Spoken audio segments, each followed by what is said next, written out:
حق ادا کر کے، وفاداریوں کا حق ادا کر کے گھر بھاگ گئے۔ حالانکہ نبی کریم صلی اللہ علیہ وسلم نے ارشاد فرمایا جس نے ایک نماز بھی جان بوجھ کر قضا کی اس کا نام جہنم کے دروازے پہ لکھ دیا جاتا ہے۔ یہ کوئی معمولی بات نہیں ہے۔ اگر ایک طوائف خانے پہ آپ کا نام لکھ دیا جائے، آپ کا نام ہے محمد اکرم، طوائف خانے کے سامنے لکھ دیا جائے آپ کا نام، جہاں لوگ چرس پیتے ہیں، جوا کھیلتے ہیں، وہاں آپ کا نام لکھ دیا جائے تو آپ ناراض ہوں گے، یار تم نے کہاں پہ بھی طوائف خانے کے باہر میرا نام لکھ دیا اور میرے باپ کے نام کے ساتھ، یہ کیوں کیا؟ اس کا مطلب ہے بہت بری چیز ہے یہ۔ اور سرکار فرماتے ہیں جس نے نماز جان بوجھ کے قضا کی اس کا نام جہنم کے دروازے پہ لکھ دیا جاتا ہے۔ اور جماعت کے بارے میں میرے آقا صلی اللہ علیہ وسلم نے فرمایا کہ میرا دل چاہتا ہے کہ کسی کو اپنی جگہ امام بناؤں، اور جو لوگ جماعت سے پیچھے رہ جاتے ہیں بلال کو لکڑیاں لے کر ساتھ لے کر جاؤں اور ان لکڑیوں سے ان کے گھروں کو آگ لگا دوں۔ لیکن ہمارا عشق رسول آپ دیکھیں کہ ہم نعتیہ محافل میں ٹک کر بیٹھتے ہیں، کوئی دیگر پروگرام ہوتے ہیں، سنگرز آتے ہیں ان کے سامنے بیٹھے ہوتے ہیں، 3 گھنٹے کی اگر کوئی مووی چل رہی ہو پڑوسی ملک کی تو آنکھیں جھپکتی نہیں ہیں، ایسا ہم دیکھتے ہیں۔ 1.5 گھنٹے کی انگلش موویز سے ایکشن موویز اگر چل رہی ہوں تو صاحب ہٹنے کا نام نہیں لیتے۔ لیکن جب نماز کی باری آتی ہے، جب اللہ تبارک و تعالیٰ کی نعمتیں جو ہم نے حاصل کی ان کا حق ادا کرنے کی باری آتی ہے، اللہ تعالیٰ کے دشمن شیطان کی مخالفت کر کے اللہ تبارک و تعالیٰ کی محبت کا ثبوت دینے کی باری آتی ہے تو ہم غائب ہوتے ہیں۔ تو پہلی بات قرآن نہیں پڑھتے، اس میں حاضر ہی نہیں ہوتے، دوسرا سمجھا ہی نہیں، تیسرا اس پہ عمل ہی نہیں کیا، چوتھا استقامت ہی نہیں ہے۔ تو بتائیے پھر قرآن سے ہدایت حاصل کرنے کا دعویٰ ہم کیسے کر سکتے ہیں؟ قرآن اجنبی ہے۔ آپ میں سے بہت سارے ایسے اپنے گھر پر جا کر آج دیکھیے گا، ہو سکتا ہے میری بات بالکل ٹھیک ہو کہ جزدان میں لپٹے ہوئے قرآن پہ گرد کی تہیں جمی ہوں گی، جب آپ اس کو کھولیں گے تو گرد اڑائیں گے آپ، اور یہ اس بات کا ثبوت ہوگا کہ آپ نے عرصے دراز سے قرآن کو وہ اہمیت نہیں دی جو بعض اوقات گورنمنٹ ڈاکومنٹس کو آپ دے رہے ہوتے ہیں، جو بعض اوقات سگریٹ کے پیکٹ کو وہ سینے سے لگا ہوتا ہے جس پہ جبڑا کٹا ہوا کینسر کا فوٹو لگایا ہوا ہے، لیکن ایسا جگری یار ہے کہ یہاں یہ نکالا منہ پہ۔ اور قرآن پاک سے اجنبیت کا عالم یہ ہے کہ سال ہا سال گزر گئے، ہم میں سے بہت ساروں نے قرآن کو اپنے ہاتھ میں لے کر نہیں دیکھا۔ یہ ہمارا قرآن سے قرب کا عالم ہے۔ پھر اسلام کو لے لیجئے، ایک کافر ہم سے کہے ذرا اسلام کا تعارف پیش کریں، کیا ہے اسلام؟ چلے میں قبول کرتا ہوں، بتائیے کیا ہے اسلام؟ ہمارا مسلمان کہے گا آپ ایسے کریں مسجد میں جائیں مولوی صاحب بتائیں گے۔ کیوں؟ اسلام مولوی صاحب کا ہے، آپ مسلمان نہیں ہیں۔ جب جنت الفردوس میں جائیں گے تو آپ یہ کہیں گے جی میں تو نہیں جا سکتا، مولوی صاحب جائیں گے۔ نہیں، وہاں تو مولوی صاحب کو اٹھا کے پھینک دیں گے، موقع ملے نا ہمیں تو بولے گے مولوی صاحب معاف کیجئے گا، سائیڈ میں ہوں، پہلے میری فیملی اندر جائے گی۔ وہاں تو مولوی صاحب کو بھی پھینک دیں گے، لیکن یہاں ہمیں اتنی صلاحیت نہیں ہوتی۔ کتنے ینگسٹرز یہاں بیٹھے ہیں جو فیس بک پر دوستیاں کرتے ہیں، فرینڈشپ ان کی ہوتی ہیں، پڑوسی ملک کے ہندوؤں سے ہوتی ہیں، انگریزوں سے دوستیاں ہوتی ہیں، چیٹنگ ہو رہی ہے، الٹی سیدھی ہائے ہیلو سب چل رہا ہے۔ اچھی طرح یاد رکھیں تو ینگسٹر جتنے آپ یہاں بیٹھے، آپ سے اس مجلس اور محفل کا بروز قیامت حساب لیا جائے گا کہ غیر مسلم تمہارے قریب آیا تھا، تم نے اس کو اسلام کی دعوت دی تھی کہ نہیں دی تھی؟ اپنے نبی کا کلمہ پڑھانے کی دعوت دی تھی یا نہیں دی تھی؟ تو میں نے یہ دیکھا ہے کہ ہمارا مسلمان نوجوان کیا اس کو مسلمان کرے گا؟ ہمارے مسلمان نوجوانوں کا ایمان داؤ پہ لگ جاتا ہے، اسلامی پابندیاں بوجھ محسوس ہونے لگ جاتی ہیں۔ یار ہمارے اسلام میں بہت یہ نہیں کرو، وہ نہیں کرو، یا نہ جاؤ وہاں نہ جاؤ، یہ نہ دیکھو وہ نہ دیکھو۔ یار ایک انگریز ہے، کوئی پابندی نہیں۔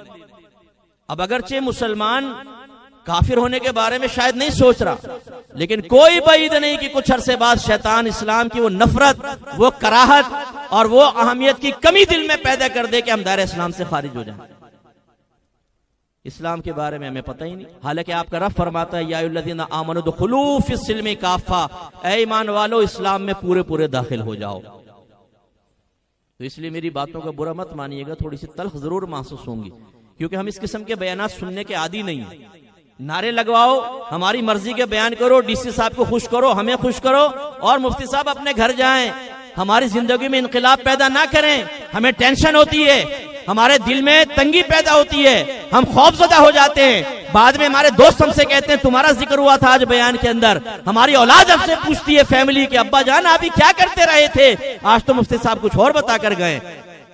ان دنیاوی رکھ رکھاؤ اور عارضی عزتوں کو بنیاد بنا کر بعض اوقات اللہ اور اس کے رسول کی تعلیمات کو سننے کے لیے مسلمان تیار نہیں ہے، دل میں غصہ پیدا ہو جاتا ہے۔ ہمارا منصب، ہمارا مال و دولت، ہماری اسٹریٹ پاور، ہماری سورسز، ہمارے بہت سارے تعلقات یہ ہمارے دل میں وہ بڑا پن پیدا کرتے ہیں، جس کے بعد ہم سمجھتے ہیں ایک داڑھی والے کو یہ حق ہی حاصل نہیں کہ ہمیں سمجھائے گا،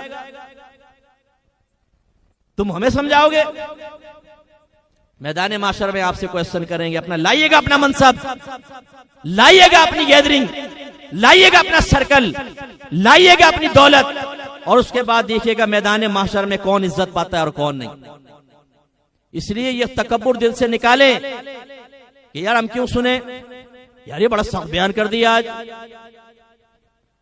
دیکھیں جیسا مرض ہوتا ہے ویسے ہی علاج ہوتا ہے۔ اگر آپ کے والد کو کینسر ہو تو یہ تو نہیں کریں گے کہ آپ آپریشن کروانے کے بجائے ان کو بادام اور پستے پیس پیس کے ابا جان آپ کے حافظہ اچھا کر رہا ہوں میں۔ ہمارے یہاں یہ ہو رہا ہے کہ جو بیانات ہونے چاہیے، جو پبلک کو سمجھانا چاہیے، جو جنت کا راستہ ان کو دکھانا چاہیے، جس کے لیے ہمیں کبھی نرمی کبھی سختی سے بیان کرنا چاہیے، ٹو دا پوائنٹ بیان ہونا چاہیے، قلوب میں انقلاب پیدا کرنا چاہیے، ذہنوں میں ہلچل مچانی چاہیے، ہم اس کو چھوڑ کر بالکل ایسے جیسے کینسر کا مریض مر رہا ہو، اگر وہ عورت ہے تو ہم کہیں لو لپسٹک لگا لو اچھی لگو گی تم، اور مرد مر رہا ہو تو اس کو کہیں کہ لو بادام پستے کھاؤ دماغ بہت تیز ہو جائے گا۔ اب یہ چل رہا ہے ہمارے یہاں۔ جمعے کے ہمارے بیانات دیکھ لیں علماء کے، معذرت کے ساتھ پبلک کو خوش کرنے والے، رتب و یابس، یہاں کا واقعہ وہاں کا واقعہ، ٹائم ختم، 1.5 گھنٹے آپ بیٹھ کر کہتے ہیں کہ کیا تھا، کچھ سمجھ میں نہیں آیا بھائی کیا بول گئے۔ ان چیزوں نے ہمیں تباہ کیا ہے۔ خدا را اگر کوئی آپ کو پیار سے سمجھاتا ہے، اگر کوئی حقیقتاً اللہ کے نبی کا پیغام آپ تک پہنچاتا ہے، اس سے ناراض نہ ہو، اور خاص طور پہ ہم سے ناراض نہ ہو۔ ایک پوسٹ مین آپ کو ایک لیٹر لا کر دے، آپ کھولیں اس میں گالیاں لکھی ہوں آپ کو، تو کیا آپ پوسٹ مین کو مارنا شروع کر دیں گے؟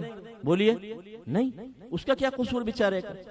تو اگر میں آپ کو قرآن و حدیث سناؤں اور فرض کر لیں آپ کو وہ سمجھ میں نہ آئے یا پسند نہ آئے، تو مجھے برا کہنے کا کوئی فائدہ نہیں۔ در پردہ اگر ہم علماء کو برا کہتے ہیں، مفتیان کرام کو برا کہتے ہیں، ہم اسپیچز کو برا کہتے ہیں، تو حقیقتاً آپ اللہ اس کے رسول کو برا کہتے ہیں، ذہن میں رکھیے گا۔ مثال کے طور پہ یہی مثال لے لیں، لیٹر آیا آپ کے پاس اور آپ نے پوسٹ مین کو پکڑ کے دنا دن مارا، یہ کیا لکھا ہے اس کے اندر، یہ کیا تو نے بکواسیں لکھی ہیں اس کے اندر۔ اب جس نے لکھا ہے بتائیں یہ کیا بکواسیں لکھی، یہ پوسٹ مین کی انسلٹ کر رہے ہیں یا لکھنے والے کی کر رہے ہیں؟ آپ لکھنے والے کی کر رہے ہیں۔ میری پتہ نہیں بہنیں یہاں پر ہیں یا نہیں، لیکن اگر ریکارڈنگ سنیں، ہماری خواتین دینی پابندیوں سے راہ فرار اختیار کرنے کے لیے اور میرا جسم میری مرضی جیسے نعرے لگا کر وہ ڈائریکٹ اللہ رسول کو تو برا کہتے ہوئے خوفزدہ ہوتی ہیں کہ ایسا نہ ہو کہ کوئی ان کے کہنے کے مطابق شدت پسند حملہ کر دے۔ سب سے آسان یہ ہے کہ داڑھی والے علماء مفتیان کرام کی گردن ناپ لو۔ بھئی ان مولویوں نے ہماری زندگی تنگ کر دی ہے۔ بعض کہتے ہیں اتنا سخت دین کوئی ہے، مفتی صاحب تو بہت سخت بیان کر گئے، اتنا سخت دین نہیں ہے۔ جو یہ کہتے ہیں نا اتنا سخت دین نہیں ہے، میں ان سے گزارش کرتا ہوں ہاتھ جوڑ کے کہ واقعی ہمیں کھڑا کر کے گولی مار دو، خامخواہ دین کو ہم نے سخت کیا ہوا ہے۔ اب جو نرم دین ہم نے چھپایا ہوا تھا وہ نکال کے پبلک تک آپ پہنچا دو، لا وہ نرم دین لے کر آؤ۔ کہاں ہے وہ نرم دین؟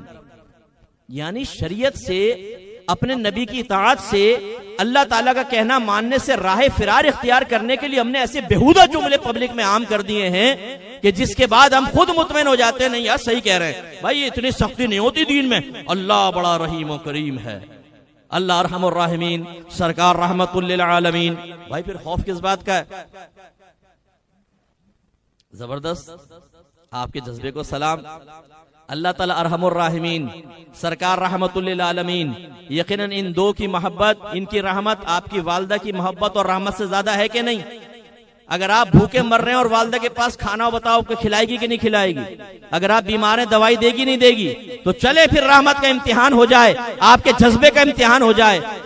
1 ہفتے تک دروازہ اندر سے لاک کر لیجیے گا، کھانا نہیں بنے گا، اور آپ کہیں اللہ تعالیٰ تو ارحم الراحمین، آنکھیں بند کر کے کہیں یا رسول اللہ انظر حالنا، یا حبیب اللہ اسمع قالنا.